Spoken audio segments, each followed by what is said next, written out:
بسم الله الرحمن الرحيم فاسألوا أهل الذكر إن كنتم لا تعلمون। ওয়ালাইকুম আসসালাম রহমতুল্লাহি ওয়া বারাকাতুহু। আসলে 409 ভাই, আপনি জানতে চেয়েছেন মদিনার সনদ বিষয়ে, যে মদিনার সনদটি কি ছিল। এখন তো একটি ধোঁয়া উঠেছে যে মদিনার সনদ বা আমাদের দেশও নাকি পরিচিত হচ্ছে মদিনার সনদ অনুযায়ী। আল-ইয়াযুবিল্লাহ। তো মদিনার সনদটি কি, মদিনার সনদে কি কি ছিল জানতে চাওয়া হয়েছে।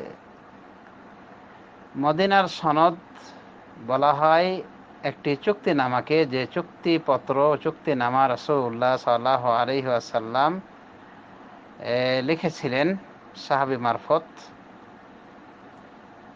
এবং যে চুক্তির ভিতরে ছিল যে হিন্দু অর্থাৎ ইহুদ মুশরিক সবাই, অর্থাৎ যত রয়েছে বহুজাতিক যারাই রয়েছে সেখানে মদিনাতে, তারা সবাই মিলে এক হয়ে থাকবে এবং শত্রুর বিরুদ্ধে তারা এক হাত হয়ে থাকবে। বহির্দেশের শত্রুর বিরুদ্ধে তারা এক হয়ে কাজ করবে।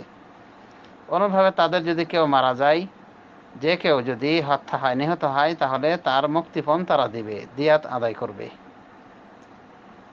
সকলে মিলে এই দিয়াতটি আদায় করবে, অর্থাৎ মুক্তিপণ আদায় করবে। এভাবে বেশ কিছু চুক্তি ছিল।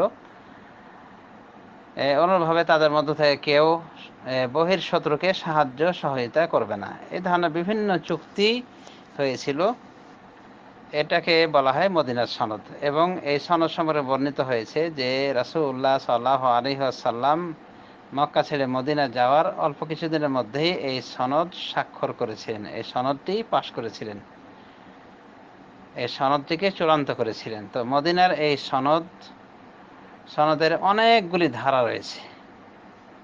তো মদিনার এই সনদ নিয়েও কথা উঠেছে যে এই ধারাগুলি কি রাসূলুল্লাহ সাল্লাল্লাহু আলাইহি ওয়াসাল্লাম সত্যিই লিখেছিলেন নাকি পরবর্তীতে কেউ অ্যাড করে দিয়েছে।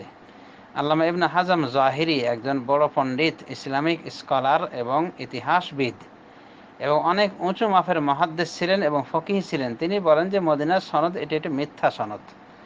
এই সনদকে উনি ভুয়া বলেছেন, মানুষের কারসাজি বলে উল্লেখ করেছেন। তবে মদিনার সনদে বেশ কিছু কথা এসেছে, যে কথাগুলি অন্যান্য সহিহ হাদিস ভিত্তিক জানা যায়।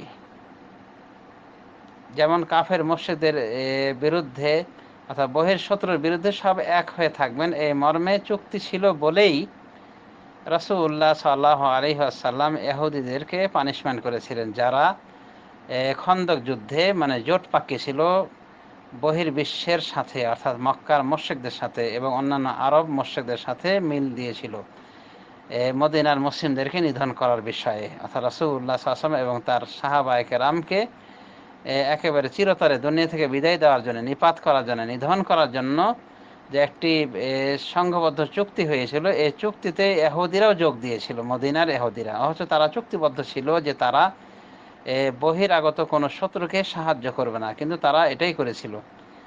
যার ফলে রাসূলুল্লাহ সাল্লাল্লাহু আলাইহি ওয়াসাল্লাম তাদেরকে রাষ্ট্রদ্রোহিতার কারণে, এই যুদ্ধের তো পরিসমাপ্তি হয়েছিল কোনো প্রকার ওই যুদ্ধ ছাড়াই, মানে আত্মিক ক্ষয়ক্ষতি ছাড়াই। কারণ খন্দক বড় বড় পরীক্ষা খনন করার মাধ্যমে রাসূলুল্লাহ সাল্লাল্লাহু আলাইহি ওয়াসাল্লাম আল্লাহর ফজলে ও করমে, আল্লাহর বিশেষ অনুগ্রহে তিনি রক্ষা পেয়েছিলেন, তার সাহাবায়ে কেরাম রক্ষা পেয়েছিলেন এই ঐক্যজোট থেকে, কাফের মুশরিকদের ঐক্যজোটের হাত থেকে রক্ষা পেয়ে গিয়েছিলেন।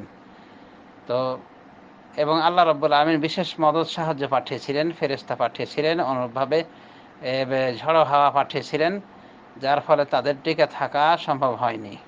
প্রচণ্ড বাতাস, ঝড়ো হাওয়ায় তারা টিকে থাকতে পারে চলে গিয়েছিল। এক কথায় যুদ্ধের পরিসমাপ্তি হয়েছিল এমনভাবে যে কাফেররা নাকাম হয়ে, অর্থাৎ অকৃতকার্য হয়ে তারা ফিরে গিয়েছিল।